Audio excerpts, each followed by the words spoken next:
Hi, ಎಲ್ಲರಿಗೂ ನಮಸ್ಕಾರ. Shahida Kannada education ಚಾನಲ್ಗೆ ಸ್ವಾಗತ. ಈ ವಿಡಿಯೋದಲ್ಲಿ 2026 ಮಾರ್ಚ್ ತಿಂಗಳ ಪ್ರಮುಖ ಪ್ರಚಲಿತ ಘಟನೆಗಳನ್ನು ನೀಡಲಾಗಿದೆ. ಈ ಪ್ರಶ್ನೋತ್ತರಗಳು ಮುಂದೆ ಬರುತ್ತಿರುವ ಸುಮಾರು 56,000 ವಿವಿಧ ಹುದ್ದೆಗಳ ನೇಮಕಾತಿ ಪರೀಕ್ಷೆಗೆ ಉಪಯುಕ್ತವಾಗಿರುತ್ತದೆ. ಹಾಗಾಗಿ ಈ ವಿಡಿಯೋನು ಪೂರ್ತಿಯಾಗಿ ನೋಡಿ. ಪ್ರಶ್ನೆ ಸಂಖ್ಯೆ 1. ಡಿಜಿಟಲ್ ಪಾವತಿ ಜಾಗೃತಿ ಸಪ್ತಾಹ 2026 ಯಾವ ಸಂಸ್ಥೆ ಆಯೋಜಿಸಿದೆ? ಉತ್ತರ ಎ. RBI. ಡಿಜಿಟಲ್ ಪಾವತಿ ಜಾಗೃತಿ ಸಪ್ತಾಹ 2026 RBI ಆಯೋಜಿಸಿದೆ. ಇದರ ಥೀಮ್ ಏನೆಂದರೆ ಥೋಡಾ ಧ್ಯಾನ್ ಸೆ, ಅಂದರೆ ಸ್ವಲ್ಪ ಎಚ್ಚರಿಕೆಯಿಂದ ವ್ಯವಹರಿಸಿ. ಪ್ರಶ್ನೆ ಸಂಖ್ಯೆ 2. ಭಾರತದ ಮೊದಲ ಮೈಕ್ರೋ ಅಲ್ಗೆ ಏರ್ ಟವರ್ ಎಲ್ಲಿ ನಡೆಯಿತು? ಉತ್ತರ ಬಿ. ನವದೆಹಲಿಯಲ್ಲಿ ನಡೆಯಿತು. ಇದರ ಉದ್ದೇಶ ಏನೆಂದರೆ ಹೆದ್ದಾರಿ ಮಾಲಿನ್ಯವನ್ನು ಕಡಿಮೆ ಮಾಡುವುದಾಗಿದೆ. ಪ್ರಶ್ನೆ ಸಂಖ್ಯೆ 3. ಏಷ್ಯಾ ಕಪ್ ಬಿಲ್ಲುಗಾರಿಕೆ 2027 ಎರಡನೇ ಹಂತವನ್ನು ಭಾರತದ ಯಾವ ನಗರದಲ್ಲಿ ನಡೆಯಲಿದೆ? ಉತ್ತರ ಸಿ. ನವದೆಹಲಿಯಲ್ಲಿ ನಡೆಯಲಿದೆ. ಪ್ರಶ್ನೆ ಸಂಖ್ಯೆ 4. ರಾಜಕೋಶೀಯ ಆರೋಗ್ಯ ಸೂಚ್ಯಂಕ 2026 ಯಾವ ರಾಜ್ಯ ಪ್ರಥಮ ಸ್ಥಾನದಲ್ಲಿದೆ? ಉತ್ತರ ಡಿ. ಒಡಿಶಾ ರಾಜ್ಯ. ರಾಜ್ಯಕೋಶೀಯ ಆರೋಗ್ಯ ಸೂಚ್ಯಂಕ 2026 ಬಿಡುಗಡೆ ಮಾಡಿದವರು ನೀತಿ ಆಯೋಗ. ಮೊದಲ ಸ್ಥಾನ ಒಡಿಶಾ. ಇದರ ಉದ್ದೇಶ ಏನೆಂದರೆ ರಾಜ್ಯಗಳ ಆರ್ಥಿಕ ಸ್ಥಿತಿ ಮತ್ತು ನಿರ್ವಹಣೆಯನ್ನು ಮೌಲ್ಯಮಾಪನ ಮಾಡುವುದಾಗಿದೆ. ಪ್ರಶ್ನೆ ಸಂಖ್ಯೆ 5. ಏರೋಡ್ರೋಮ್ ಪರವಾನಗಿ ಪಡೆದ ಜೀವರ್ ಅಂತಾರಾಷ್ಟ್ರೀಯ ವಿಮಾನ ನಿಲ್ದಾಣ ಎಲ್ಲಿದೆ? ಉತ್ತರ ಎ. ನೋಯ್ಡಾ. ಏರೋಡ್ರೋಮ್ ಪರವಾನಗಿ ಪಡೆದ ಜೀವರ್ ಅಂತಾರಾಷ್ಟ್ರೀಯ ವಿಮಾನ ನಿಲ್ದಾಣ ಉತ್ತರ ಪ್ರದೇಶದ ನೋಯ್ಡಾ ಎಂಬಲ್ಲಿದೆ. ಪ್ರಶ್ನೆ ಸಂಖ್ಯೆ 5. 2025 60ನೇ ಜ್ಞಾನಪೀಠ ಪ್ರಶಸ್ತಿ ಪಡೆದವರು ಯಾರು? ಉತ್ತರ ಬಿ. ವೈರಮುತ್ತು ರಾಮಸ್ವಾಮಿ. ಇವರು ತಮಿಳು ಭಾಷೆಗೆ 3ನೇ ಜ್ಞಾನಪೀಠ ಪ್ರಶಸ್ತಿಯನ್ನು ಪಡೆದಿದ್ದಾರೆ. ಹಾಗೆಯೇ ಅಖಿಲನ್ ರವರು ತಮಿಳಿಗೆ ಮೊದಲ ಜ್ಞಾನಪೀಠ ಪ್ರಶಸ್ತಿಯನ್ನು ಪಡೆದಿದ್ದಾರೆ. ಇವರ ಕೃತಿ ಎಂದರೆ ಚಿತ್ತರಪ್ಪ ವೈ. ಪ್ರಶ್ನೆ ಸಂಖ್ಯೆ 6. 2025ನೇ ಸಾಲಿನ ಕೇಂದ್ರ ಸಾಹಿತ್ಯ ಅಕಾಡೆಮಿ ಪ್ರಶಸ್ತಿಯನ್ನು ಯಾರಿಗೆ ನೀಡಲಾಗಿದೆ? ಉತ್ತರ ಎ. ಅಮರೇಶ ನುಗದೋಣಿ. ಇವರಿಗೆ 2025ನೇ ಸಾಲಿನ ಕೇಂದ್ರ ಸಾಹಿತ್ಯ ಅಕಾಡೆಮಿ ಪ್ರಶಸ್ತಿಯನ್ನು ನೀಡಲಾಗಿದೆ. ದಡ ಸೇರಿಸು ತಂದೆ ಎಂಬ ಕೃತಿಗೆ ಸಾಹಿತ್ಯ ಅಕಾಡೆಮಿ ಪ್ರಶಸ್ತಿ ದೊರಕಿದೆ. ಅಮರೇಶ ನುಗದೋಣಿಯವರ ಇತರೆ ಕಥಾ ಸಂಕಲನಗಳೆಂದರೆ ಮಣ್ಣು ಸೇರಿತು ಬೀಜ, ಸವಾರಿ, ಒಡಲಹಂಗು, ಬುತ್ತಿ ಮತ್ತು ಚುಕ್ಕಿಯ ಮದುವೆ ಪ್ರಸಂಗ. ಇವರ ಕಾದಂಬರಿಗಳೆಂದರೆ ದಂದುಗ ಮತ್ತು ಗೌರಿಯರು. ಪ್ರಶ್ನೆ ಸಂಖ್ಯೆ 2026 CK ನಾಯ್ಡು ಪ್ರಶಸ್ತಿಯನ್ನು ಈ ಕೆಳಗಿನ ಯಾರು ಪಡೆದಿದ್ದಾರೆ? ಉತ್ತರ ಡಿ. ಮೇಲಿನ ಎಲ್ಲರೂ. ರಾಹುಲ್ ದ್ರಾವಿಡ್, ರೋಜರ್ ಬಿನ್ನಿ, ಮಿಥಾಲ ರಾಜ್ ರವರು 2026 CK ನಾಯ್ಡು ಪ್ರಶಸ್ತಿಯನ್ನು ಪಡೆದಿದ್ದಾರೆ. CK ನಾಯ್ಡು ಪ್ರಶಸ್ತಿಯನ್ನು BCCI ಸಂಸ್ಥೆ ನೀಡುತ್ತದೆ. ಈ ಪ್ರಶಸ್ತಿಯನ್ನು ಪಡೆದ ಮೊದಲ ವ್ಯಕ್ತಿ ಯಾರೆಂದರೆ ಲಾಲಾ ಅಮರನಾಥ್. ಪ್ರಶ್ನೆ ಸಂಖ್ಯೆ 8. 2026 ಲಾರೆಸ್ ವಿಶ್ವ ಕ್ರೀಡಾ ಪ್ರಶಸ್ತಿಗೆ ಯಾರು ಆಯ್ಕೆಯಾಗಿದ್ದಾರೆ? ಉತ್ತರ ಸಿ. ಭಾರತೀಯ ಮಹಿಳಾ ತಂಡ.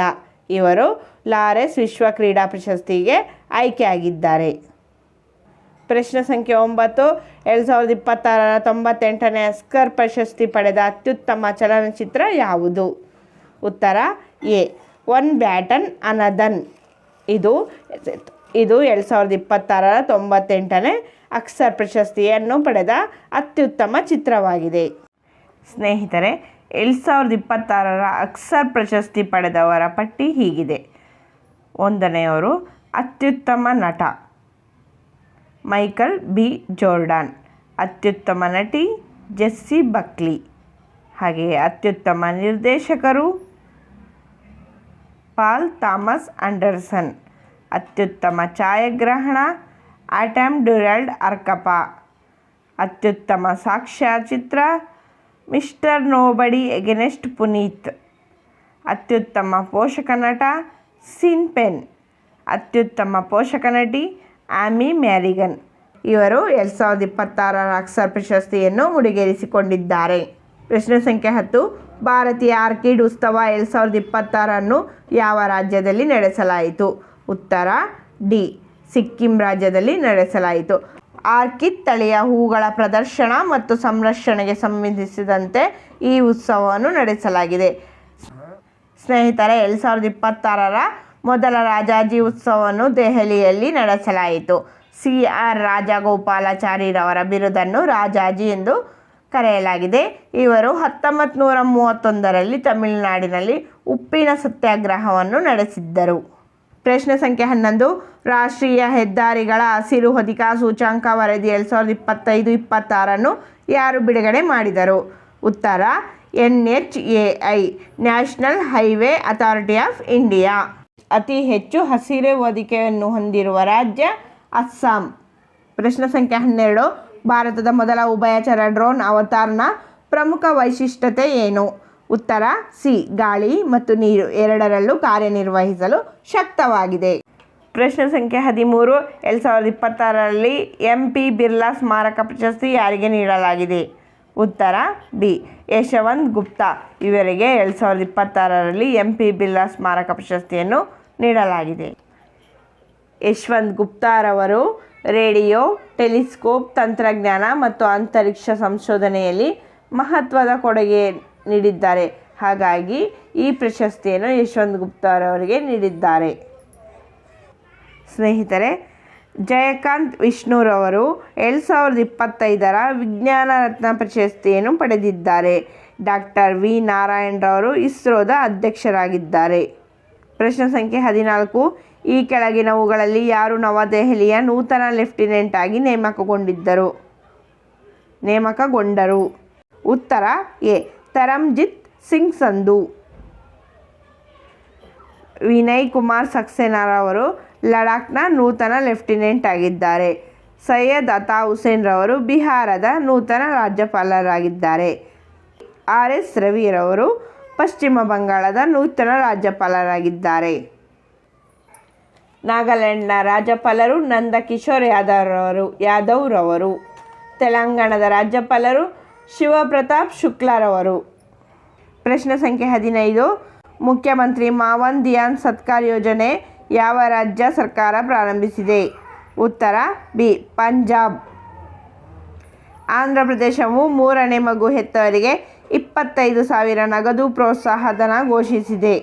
ಹಾಗೆಯೇ 3ನೇ ಮಗುವಿಗೆ 18 ವರ್ಷವರೆಗೆ ಉಚಿತ ಶಿಕ್ಷಣ, ಆರೋಗ್ಯ ವಿಮೆ ಮತ್ತು ಹೆತ್ತವರಿಗೆ ರಜೆಯನ್ನು ನೀಡಲಾಗುವುದು ಎಂದು ಮುಖ್ಯಮಂತ್ರಿ ಚಂದ್ರಬಾಬು ಅವರು ಘೋಷಿಸಿದ್ದಾರೆ.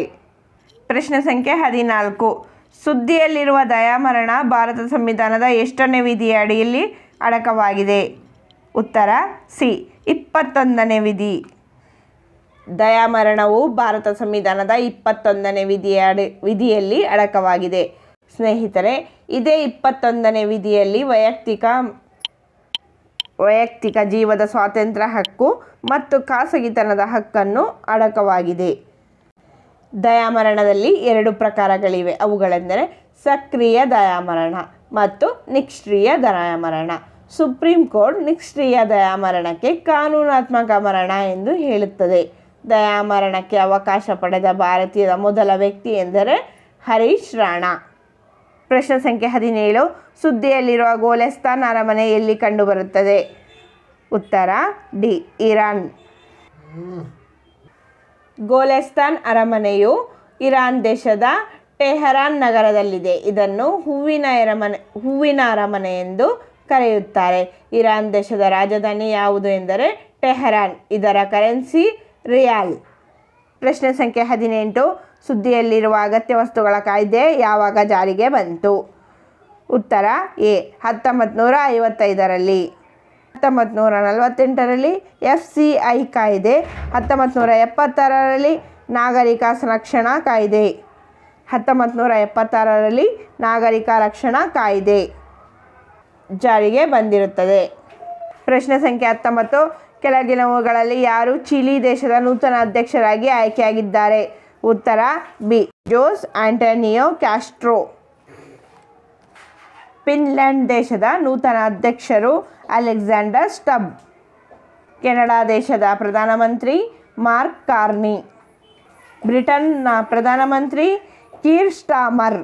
ಪ್ರಶ್ನೆ ಸಂಖ್ಯೆ 20. ಸತತ 2ನೇ ಬಾರಿ ವಿಮಾನ ನಿಲ್ದಾಣ ಸೇವಾ ಗುಣಮಟ್ಟ ಪ್ರಶಸ್ತಿಯನ್ನು ಪಡೆದುಕೊಂಡ ಅಂತಾರಾಷ್ಟ್ರೀಯ ವಿಮಾನ ನಿಲ್ದಾಣ ಯಾವುದು? ಉತ್ತರ ಡಿ. ಮಂಗಳೂರು ಅಂತಾರಾಷ್ಟ್ರೀಯ ವಿಮಾನ ನಿಲ್ದಾಣ. ಮಂಗಳೂರು ಅಂತಾರಾಷ್ಟ್ರೀಯ ವಿಮಾನ ನಿಲ್ದಾಣವು ಸತತ 2ನೇ ಬಾರಿ ವಿಮಾನ ನಿಲ್ದಾಣ ಸೇವಾ ಗುಣಮಟ್ಟದ ಪ್ರಶಸ್ತಿಯನ್ನು ಮುಡಿಗೇರಿಸಿಕೊಂಡಿದೆ. ಪ್ರಶ್ನೆ ಸಂಖ್ಯೆ 21. 2026ರ ವಿಶ್ವ ಜಲ ದಿನದ ಥೀಮ್ ಏನು? ಉತ್ತರ ಎ. Water and gender. ಹಾಗೆಯೇ 2026ರ ವಿಶ್ವ ಅರಣ್ಯ ದಿನದ ಥೀಮ್ ಏನೆಂದರೆ ಅರಣ್ಯಗಳು ಮತ್ತು ಆರ್ಥಿಕತೆ. ಪ್ರಶ್ನೆ ಸಂಖ್ಯೆ 22. 2026ರ ಅಂತಾರಾಷ್ಟ್ರೀಯ ಮಹಿಳಾ ದಿನದ ಥೀಮ್ ಏನು? ಉತ್ತರ B. Right, justice, action for all women and girls. ಎಲ್ಲ ಮಹಿಳೆಯರು ಮತ್ತು ಹುಡುಗಿಯರಿಗೆ ಹಕ್ಕುಗಳು, ನ್ಯಾಯಕ್ರಮ. ಸ್ನೇಹಿತರೆ, ಅಂತಾರಾಷ್ಟ್ರೀಯ ಮಹಿಳಾ ದಿನದ ಅಭಿಯಾನದ ಥೀಮ್ ಏನೆಂದರೆ ಗಿವ್ ಟು ಗೈನ್, ಗಳಿಸಲು ನೀಡಿ.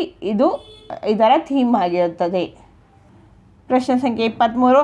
ಇತ್ತೀಚೆಗೆ ರಾಜಸ್ಥಾನದ ಸರ್ಕಾರ ಮೌಂಟ್ ಅಬುವಿಗೆ ಏನೆಂದು ಮರುನಾಮಕರಣ ಮಾಡಲಾಗಿದೆ? ಉತ್ತರ ಸಿ. ಅಬುರಾಜ್ ಎಂದು ನಾಮಕರಣ ಮಾಡಲಾಗಿದೆ. ಕಾಮನ್ ಅನ್ನು ಕಾನನ ಎಂದು ನಾಮಕರಣ ಮಾಡಲಾಗಿದೆ. ಹಾಗೆಯೇ ಜಹಜಾಪುರವನ್ನು ಯಜ್ಞಪುರ ಎಂದು ನಾಮಕರಣ ಮಾಡಲಾಗಿದೆ. ಪ್ರಶ್ನೆ ಸಂಖ್ಯೆ 24. ದೇಶದ ಮೊದಲ ಮತ್ತು AI ಥರ್ಮಲ್ ತಂತ್ರಜ್ಞಾನ ಆಧಾರಿತ ಕ್ಯಾಮರಾ ಎಲ್ಲಿ ಅಳವಡಿಸಲಾಗಿದೆ? ಉತ್ತರ ಡಿ. ಬಂಡೀಪುರ ರಾಷ್ಟ್ರೀಯ ಉದ್ಯಾನ.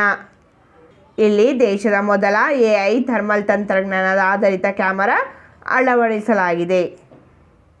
ಪ್ರಶ್ನೆ ಸಂಖ್ಯೆ 25. ಏಷ್ಯಾದ ಮೊದಲ ಸೈನ್ಸ್ ಗ್ಯಾಲರಿಯನ್ನು ಎಲ್ಲಿ ಆರಂಭವಾಗುತ್ತದೆ? ಉತ್ತರ ಎ. ಬೆಂಗಳೂರಿನಲ್ಲಿ ಏಷ್ಯಾದ ಮೊದಲ ಸೈನ್ಸ್ ಗ್ಯಾಲರಿ ಆರಂಭವಾಗುತ್ತದೆ. ಹಾಗೆಯೇ ಮೈಸೂರಿನಲ್ಲಿ ಶ್ರೀಗಂಧದ ಮ್ಯೂಸಿಯಂ ಪ್ರಾರಂಭವಾಗುತ್ತಿದೆ.